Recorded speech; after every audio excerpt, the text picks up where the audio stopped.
ప్రతి 50,000 రూపాయల విలువైన బంగారు ఆభరణాలు కొనుగోలుపై 200 మిల్లీగ్రాముల gold coin, studded uncut and polki jewellery కొనుగోలుపై 300 మిల్లీగ్రాముల గోల్డ్ కాయిన్, డైమండ్ జ్యువెలరీ కొనుగోలుపై 400 మిల్లీగ్రాముల గోల్డ్ కాయిన్ ని అదనంగా పొందండి. నా తరపు నుంచి, మలబార్ తరపు నుంచి మీ అందరికీ దీపావళి శుభాకాంక్షలు. నమస్తే, పీ9 న్యూస్ స్వాగతం. భూ కబ్జాలు, ఆక్రమణలపై ఉక్కుపాదం మోపాలని కలెక్టర్ తమీం అన్సారియా స్పష్టం చేశారు. రెవెన్యూ, హైకోర్టు కేసులు మీకోసం అర్జీల పరిష్కారంపై ఆమె కలెక్టరేట్ నుంచి సంయుక్త కలెక్టర్ ఆర్ గోపాలకృష్ణతో కలిసి సబ్ కలెక్టర్ ఆర్డీఓల తహసీల్దార్లతో వీడియో కాన్ఫరెన్స్ నిర్వహించారు. ఈ సందర్భంగా కలెక్టర్ మాట్లాడుతూ ప్రభుత్వ, ప్రైవేటు అసైన్ భూముల కబ్జా, ఆక్రమణలకు సంబంధించి వస్తున్న ఫిర్యాదులను క్షుణ్ణంగా పరిశీలించాలని తెలిపారు. ఆ భూముల స్వభావాన్ని బట్టి బాధ్యులకు చట్ట ప్రకారం నోటీసులు ఇచ్చి వాటిని కాపాడాలన్నారు. కేవలం నోటీసులు ఇచ్చి సరిపెట్టుకోరాదని, ఆ సమస్యలకు సహేతుకంగా పరిష్కారం చూపాలని స్పష్టం చేశారు. రెవెన్యూ సమస్యల పరిష్కారానికి సర్వేయర్లు ప్రత్యేక శ్రద్ధ పెట్టి పనిచేయాలని కలెక్టర్ స్పష్టం చేశారు.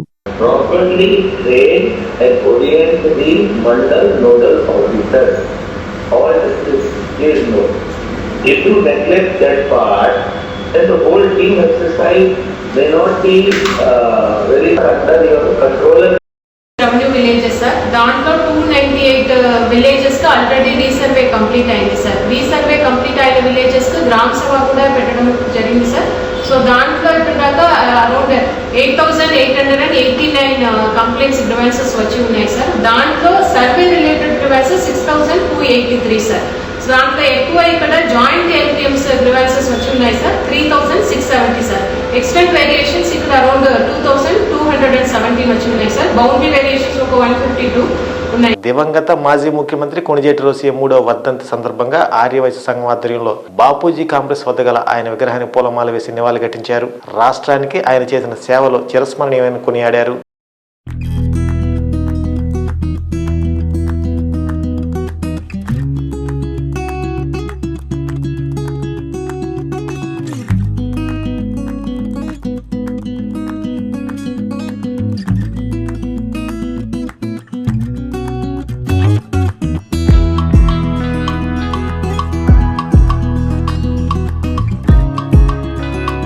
ఆర్యవైశ్య సంఘం ఆధ్వర్యంలో ఆయనకి ఘనంగా నివాళులు అర్పించడం జరిగింది. మాజీ ఉమ్మడి ఆంధ్రప్రదేశ్ మాజీ ముఖ్యమంత్రిగా, అలాగే తమిళనాడు మాజీ గవర్నర్గా ఆయన అందించిన సేవల్ని ఆంధ్ర రాష్ట్ర ప్రజలు ఎప్పటికీ మర్చిపోకూడదు.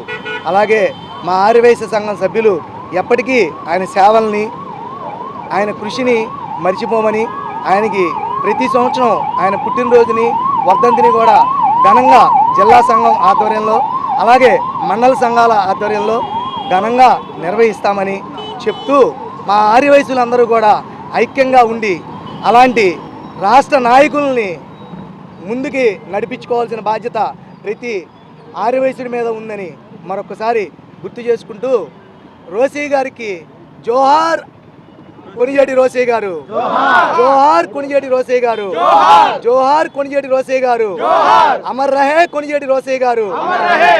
ఆయన ఉమ్మడి ఆంధ్రప్రదేశ్కి ముఖ్యమంత్రిగా మరియు తమిళనాడు స్టేట్కి గవర్నర్గా పనిచేశారు. ఆయన ఒకే పార్టీలో పుట్టిన కాడి నుంచి చనిపోయేంత వరకు ఒకే పార్టీలో ఉన్న మహోన్నతమైన వ్యక్తి. ఈరోజు మనము రాజకీయాలు చూస్తుంటే ఎప్పటికప్పుడు అవసరాన్ని బట్టి తప్పనిసరి పరిస్థితుల్లో మారుతున్నారు కానీ, పార్టీలు మారుతున్నారు కానీ, కొణిజేటి రోసయ్య గారు ఆయన రాజకీయంలో నుంచి రాజకీయ జీవితంలో ప్రవేశించిన కాడి నుంచి చనిపోయేంత వరకు ఒకే ఒక పార్టీలో ఉన్నారు. ఆయన పంచికట్టు కానీ, ఆయన అంటే పెద్ద తరహా పాత తరానికి సంబంధించిన వ్యక్తిగా పంచికట్టు, నిలువెత్తు రూపము, మంచి మనసు కలిగిన వ్యక్తి. మా ఆర్యవైశ్యులందరికీ ఒక దిశానిర్దేశంలాగా మహాసభ ఏర్పడటానికి, ఆర్యవైశ్యుల్లో ఐక్యత పెంపొందటానికి మహాసభను ఏర్పరిచిన వ్యక్తి. నివాళులు ఏర్పడడానికి కార్యక్రమం ఏర్పాటు చేశామండి. క్రమశిక్షణగా మారిపోయి రోసయ్య గారు ఉమ్మడి ఆంధ్రప్రదేశ్కి 2009-2010 సంవత్సరంలో ముఖ్యమంత్రిగా పనిచేస్తున్నారు. తదుపరి ఆనాటి కేంద్ర ప్రభుత్వం వారి సేవలను గుర్తించి 2011 నుంచి 2016 దాకా తమిళనాడు రాష్ట్రానికి గవర్నర్గా పనిచేశారు. మధ్యలో 2014లో కర్ణాటక రాష్ట్రానికి గవర్నర్గా పనిచేశారు. రాజకీయాలకి నిలువెత్తు మనిషి ఆయన. ఉమ్మడి ఆంధ్రప్రదేశ్లో అత్యధికంగా బడ్జెట్ ప్రవేశపెట్టిన వ్యక్తి కొంజేటి రోసీ గారు. ఆయనకి ఎవరైనా ప్రతిపక్షంలో ఉన్నా పాలక పక్షంలో ఉన్నా ప్రతి ఒక్కరూ ఆయన గౌరవించి ఆయన మాటకు విలువిచ్చి నడిచేవారు. కాబట్టి ఆయన సేవలను ఈరోజు మేము కొనియాడుతూ ఆర్యవైశ్య సంఘం తరఫున బాపూజీ మార్కెట్ కాంప్లెక్స్ తరఫున వారి విగ్రహం దగ్గర ఘనంగా నివాళులర్పించాము. శ్రీ కొంజేటి రోసీ గారు అమర్ రహే. గౌరవనీయ కీర్తి చేసులు గౌరవనీయులు మాజీ ముఖ్యమంత్రి గవర్నరు తమిళనాడు గవర్నరు మన కొంజేటి రోసీ గారు వర్ధంతి సందర్భంగా 3వ వర్ధంతి సందర్భంగా ఆయనకి పత్రికాముఖంగా అందరికీ ఘననివాళులు అర్పిస్తున్నాం. ఆయన 17 సార్లు దేశంలో ఎవరు చేయనట్టు బడ్జెట్ ప్రవేశపెట్టాడు. 17 సార్లు పెట్టాడు. అది ఎంతో గొప్ప. బంగ్లాదేశ్లో హిందువులపై జరుగుతున్న దాడులను, అక్రమ అరెస్టులకు నిరసనగా విహెచ్పి, బీజేపీ, హిందూ సంఘాల ఐక్యవేదిక ఆధ్వర్యంలో హిందూ సమైక్యత ర్యాలీ చేపట్టారు. స్థానిక చెన్నకేశవ దేవస్థానం నుండి ప్రకాశం భవన్కి ర్యాలీ నిర్వహించారు.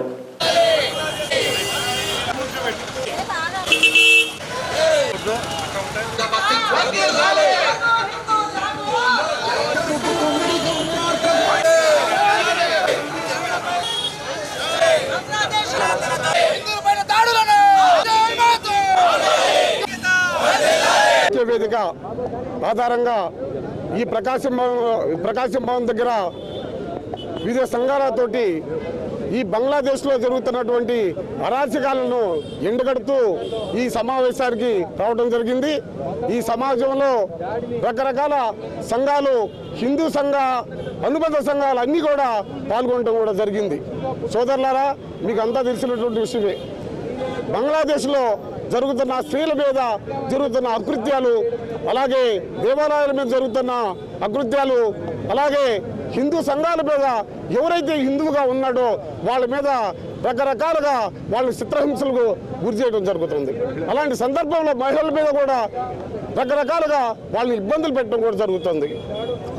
కొన్ని కంటితోటి కూడా చూడలేని పరిస్థితి కూడా మనం చూస్తూ ఉన్నాం.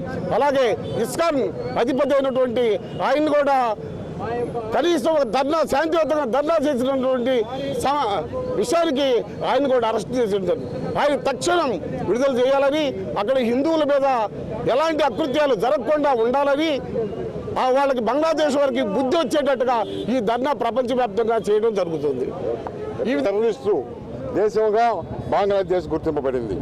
ఎందువల్లంటే పాముకి పాలు వేసి పెంచినట్టు 1971లో మరి ఆనాటి ఉన్నటువంటి ఉమ్మడి పాకిస్తాన్ని విభజించి మన సైనికులు వేలాది మంది సైనికులు బలైనా కానీ వాళ్ళకి అనేక విధాలుగా ఉపయోగపడితే ఈ రోజున ఈ యొక్క బంగ్లాదేశ్లో హిందువులు లేకుండా చేయాలనే దాన్ని మరి ఈ యొక్క ఇస్లామిక్ టెర్రరిస్టులు చేస్తున్నారు. ఖచ్చితంగా చెబుతున్నాను, ఈ బంగ్లాదేశ్ అనేది భారతదేశం కానీ మోడీ కానీ తలుసుకుంటే 1 నెల రోజులు కనుక మన యొక్క రేషన్ కానీ పోకపోతే అల్లాడిపోతారు. అదేవిధంగా ఈ భారతదేశం తలుచుకుంటే 1 అరగంటలో నీ బంగ్లాదేశ్ మొత్తం స్మాష్ అవుతుందని చెప్పి కూడా ఈ సందర్భంగా తెలియజేస్తున్నాను. అంతేకాదు, ఈ రోజున భారతదేశం ఎందుకు వెనకాడుతుందంటే ప్రపంచ దేశాల మద్దతు కావాలా. నిన్ననే బ్రిటిష్ వాళ్ళు మద్దతు ఇచ్చారు. ఇంకా త్వరలోనే అమెరికా లాంటి దేశాలు, రష్యా లాంటి దేశాలు కూడా మద్దతు ఇస్తారు.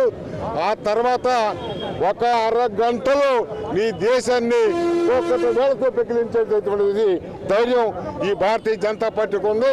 ఖబర్దార్ అని చెప్పి భారతదేశం మీద ఏదో ఒక రకమైన శక్తులు ఇందులోనూ ఓర్వలేని పరిస్థితులలో ఈ దాడులకి పాల్పడుతున్నవి. ఇలాంటి దాడులు ఎందుకు జరుగుతున్నాయంటే ఇదే కారణము. కాబట్టి మన మోడీ గారు ఏదైతే మన ప్రధానమంత్రి గారు విదేశీ దౌత్య విషయాలు కావచ్చు, ప్రపంచ దేశాలకి భారతదేశాన్ని, హిందుత్వాన్ని చాటి చెప్తున్న విధానాన్ని ఓర్వలేక ఇలాంటి శక్తులు పనిచేస్తూ ఉన్నాయి. కాబట్టి దీని విషయంలో ఐక్యరాజ్య సమితి కావచ్చు, ప్రపంచ దేశాలు కావచ్చు, మేధావి వర్గం కావచ్చు, అలాగే ఈ మైనారిటీ జాతి భాషకు ఏదైతే మేధావులు ఉన్నారో వీళ్ళు కూడా ఈ విషయంలో ఖండిస్తూ దీన్ని ముందుకు తీసుకొని వెళ్ళాలి. అలాగే మన చిన్మయ్ కృష్ణ ప్రభు గురువు గారు ఏదైతే ఉన్నారో ఆయన్ని అక్రమంగా అరెస్టు చేసి గత 2 నెలల నుంచి బంగ్లాదేశ్లో జరుగుతున్న ఈ అక్రమ అరెస్టు గాన గాంధర్వుడు పద్మశ్రీ ఘంటసాల 102వ జయంతి వేడుకలు నగరంలో ఘనంగా నిర్వహించారు. పద్మశ్రీ ఘంటసాల ఎస్వీఆర్ సాంస్కృతిక సేవా సమితి ఆధ్వర్యంలో నిర్వహించిన ఈ వేడుకల్లో కవులు, కళాకారులు సివిఎన్ రీడింగ్ రూమ్ ఆవరణలో ఉన్న ఆయన విగ్రహానికి పూలమాల వేసి నివాళులర్పించారు.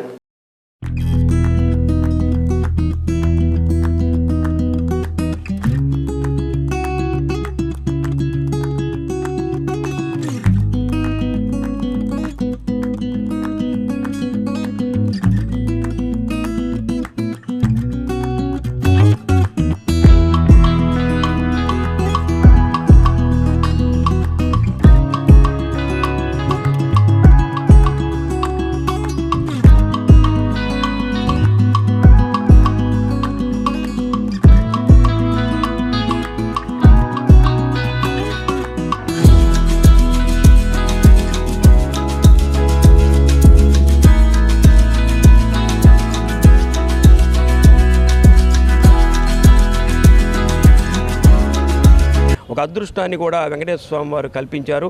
అలానే తిరుమల తిరుపతి దేవస్థానానికి వారు ఆస్థాన విద్వాంసులుగా కూడా పనిచేయడం జరిగింది. అలానే అనేక దేశాల్లో కూడా అమెరికా, కెనడా లాంటి దేశాల్లో కూడా ఆయన పర్యటించాడు. ముఖ్యంగా ఇందాక మనం చెప్పుకున్నట్టు ఈ సేవా కార్యక్రమాలు చేయడంలో కూడా ఆంతర్యం ఏమిటంటే ఘంటసాల మాస్టర్ గారికి సేవా కార్యక్రమాలన్నా కూడా అంత ఇష్టం. కాబట్టి ఆయన స్వాతంత్ర పోరాటంలో క్విట్ ఇండియా ఉద్యమంలో పాల్గొని 18 నెలల పాటు జైలు జీవితాన్ని అనుభవించినటువంటి స్వాతంత్ర సమరయోధుడు కూడా. అలానే పొట్టి శ్రీరాములు గారు 58 రోజులు ఆమరణ నిరాహార దీక్ష చేసి ఆయన ప్రాణత్యాగం చేసినటువంటి రోజుల్లో ఆయన పక్కన ఎవరు లేకపోతే ఘంటసాల మాస్టర్ గారే ఆయన యొక్క భౌతిక కాయం దగ్గరుండి ఆ రోజు తెలుగు జాతి యొక్క కీర్తిని ఇనుడింపజేస్తూ ఆయన పాట పాడుతూ అంతిమయాత్రలో పాల్గొన్నటువంటి ఒక సేవా దృక్పథం ఉన్నటువంటి వాడు ఘంటసాల మాస్టర్ గారు. అటువంటి ఘంటసాల మాస్టర్ గారిని ఈరోజు మనందరం కూడా తలుచుకోవటం, ముఖ్యంగా ఒంగోలు అంటే ఆయనకి ప్రాణమో, ఆయనంటే ఒంగోలులో ఉన్నటువంటి కళాకారులకు ప్రాణం మనమైతే తెలియదు. కానీ ప్రతి వారం కూడా 40,000 50,000 రూపాయలు ఖర్చు పెట్టి ప్రతి వారం కూడా ఘంటసాల మాస్టర్ గారి ఆరాధనా మహోత్సవాలు ఒంగోలులో జరుగుతున్నాయంటే ఇక్కడ ఒంగోలులో ఉన్నటువంటి కళాకారులందరినీ కూడా మనం అభినందించక తప్పదు. మన ప్రకాశం జిల్లాలోనే ఇప్పుడు ఒంగోలులో ఒక విగ్రహం ఉంది, అద్దంకిలో ఒక విగ్రహం ఉంది, అలానే దోర్నాథ్లో అక్కినేని కళా పరిషత్ ఆధ్వర్యంలో ఒకటి ఏర్పాటు చేశారు. ఈరోజు పొదిల్లో కూడా ఒక విగ్రహాన్ని ఏర్పాటు చేయబోతున్నారు. అట్లా అక్కినేని నాగేశ్వరరావుది ఘంటసాల మాస్టర్ గారు అంటే నేను అందరం కలిసి వాళ్ళ దగ్గరికి తిరిగి ఈ ఘంటసాల విగ్రహాన్ని ఇక్కడ ఏర్పాటు చేయటం జరిగింది. ముఖ్యంగా మనం ఏఆర్ లయ గారికి కూడా ఈ సందర్భంగా మనం ధన్యవాదాలు తెలుపుకుంటున్నాము. కళాకారులు అందరం కలిసి జయంతి ఇట్లనే పూలమాలలు చేస్తున్నాం, కానీ ప్రతి ఆదివారం ఇక్కడ కార్యక్రమాలు జరుగుతుంటాయి. ఆయన జయంతికి కార్యక్రమాలు చేయడానికి కళాకారులు ముందుకు రావట్లేదు. ఆయన పాటలు పాడుకుంటా మనం బ్రతుకుతా కూడా ఈరోజు ఇక్కడ మనం ఒక కార్యక్రమాన్ని ఏర్పాటు చేసామంటే జనం కోసం కాదు, ఆయన కోసం ఈ కార్యక్రమం చేయాలి మనం. కానీ దాన్ని ఎవరూ పట్టించుకోవట్లేదు. కాబట్టి కళాకారులందరూ గ్రహించి ఈసారి అయినా మనం ఇక్కడ ప్రోగ్రాం చేయడానికి అందరూ కలిసి వస్తారని చెప్పి దీనికి బాధ్యత నేను, కనకారావు గారు, మరి మా రైల్వే నాగేశ్వరరావు అన్నయ్య గారు, మేము ముగ్గురం కలిసి ఈ బాధ్యత తీసుకొని ఈసారి ఇక్కడ మేము కార్యక్రమం చేయడానికి మీరందరూ వచ్చి మీరు పాల్గొనండి. మీరు మాకేం డబ్బులు ఇవ్వద్దు, ఏమొద్దు, అందరు కార్యక్రమంలో పాల్గొనండి. ఆర్కెస్ట్రా మొత్తం నేను ఆర్కెస్ట్రా కళాకారులతోటి కూడా నేను మాట్లాడుకుని ఏర్పాటు చేస్తాం. ఒక 3 గంటలు ప్రతి ఒక్క కళాకారులు, దీంట్లో జూనియర్లు సీనియర్లు ఏం లేదు, అందరూ ఈ కార్యక్రమంలో పాల్గొని Saint Teresa church golden Jubilee ఉత్సవాలు ఘనంగా నిర్వహిస్తున్నారు. ఈ కార్యక్రమంలో ముఖ్య అతిథిగా హాజరైన మహాగణ శ్రీ ఎండి ప్రకాశం వాక్యోపదేశం చేశారు.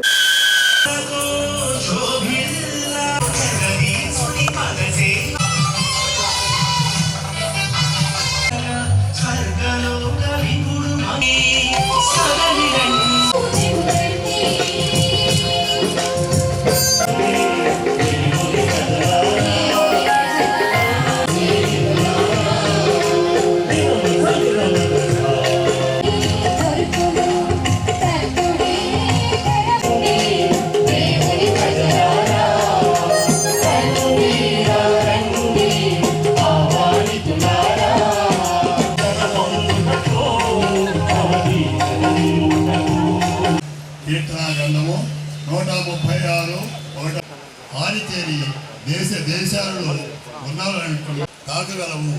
కాబట్టి గారైనటువంటి శ్రీమతి గంగాడ సుజాత గారు మన మధ్య ఉండటము ఎంతో కృతజ్ఞతా భావంతో దేవుని స్తుతిస్తూ గణపరుస్తూ ఆరాధిస్తూ ఈ యొక్క కృతజ్ఞత దివ్య బలి పూజను సమర్పించుకుంటున్నాం. ఈ యొక్క 50 సంవత్సరాల స్వర్ణోత్సవాన్ని మనం ఘనంగా కొనియాడుతూ ఉన్నాం. మరి ఇదంతా దేవునికి మహిమ కలిగించే విధంగా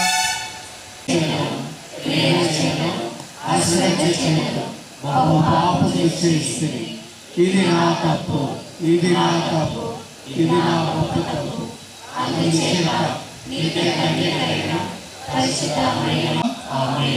ప్రభువా దయచూపండి, క్రీస్తువా దయచూపండి, ప్రభువాలో మన యొక్క దేశం కోసం, మన ప్రజలందరి కోసం, మన దేశ పాలకుల కోసం, మన తెలుగు రాష్ట్రాల కోసం కూడా ప్రార్థించడం జరుగుతుంది. మరి ఈ యొక్క ఆలయాన్ని గొప్ప భక్తులు అయినటువంటి విశ్వాసి అయినటువంటి పునీత ఫ్రాన్సిస్ సెవరి వారి పేరిట అంకితం చేయబడింది. వారు అందరికీ తెలిసినట్టుగా గోవాలో వారి యొక్క మృతదేహం ఇంకా కూడా పదిలంగా చెక్కు చెదరకుండా ఉంటూ ఉన్నది. ఈ సంవత్సరం దాన్ని అందరికీ ప్రదర్శిస్తూ ఉన్నారు. ఈ సందర్భంగానే ఈ యొక్క ఆలయం యొక్క మరి గోల్డెన్ జూబిలీ జరుపుకోవటం చాలా సంతోషం. మన యొక్క ఒంగోలు పట్టణానికి, ప్రకాశం జిల్లా యొక్క ఆశీస్సులు, పునీత ఫ్రాన్సిస్ సెవరి వారి యొక్క ప్రార్థనలు ఉండాలని నేను ఆశిస్తున్నాను. మీ అందరినీ ఆశీర్వదించుదురుగాక దేవుడు. God bless you. ఈ వార్త సమాప్తం. నమస్కారం. గుండె సంరక్షణ కోసం మరింత జాగ్రత్త తీసుకోవడం అవసరం. ప్రకాశం, నెల్లూరు, కర్నూలు జిల్లాల్లో తొలిసారిగా ఆస్టర్ రమేష్ హాస్పిటల్స్ ఒంగోలులో అత్యాధునిక 160 స్లైడ్స్ UCT 780 స్కానర్ అందుబాటులోకి తెచ్చాయి. Computerised tomography, coronary angiography, CTCA దీనివల్ల సాధ్యమవుతుంది. CTCA పరీక్ష వల్ల గుండెకు రక్త సరఫరా చేసే కరోనరీ ఆర్టరీస్ కి జబ్బు చేసిందేమో తెలుసుకోవచ్చు. గుండెపోటు వస్తుందన్న దానికి అదే తొలి హెచ్చరిక. ఇతర పరీక్షలతో పోలిస్తే ఈ ఆధునిక పరీక్ష వల్ల ఎన్నో ఉపయోగాలున్నాయి. అసలు సమస్యని కరెక్ట్గా తెలుసుకుని తగిన వైద్యం చేసే వీలుంటుంది. గుండెకు సంబంధించిన ఏ సమస్య ఉన్నా ఆస్టర్ రమేష్ హాస్పిటల్స్ మీకు కొండంత అండ. మీరు పూర్తిగా విశ్వసించదగ్గ అత్యాధునిక ఆసుపత్రి ఇది.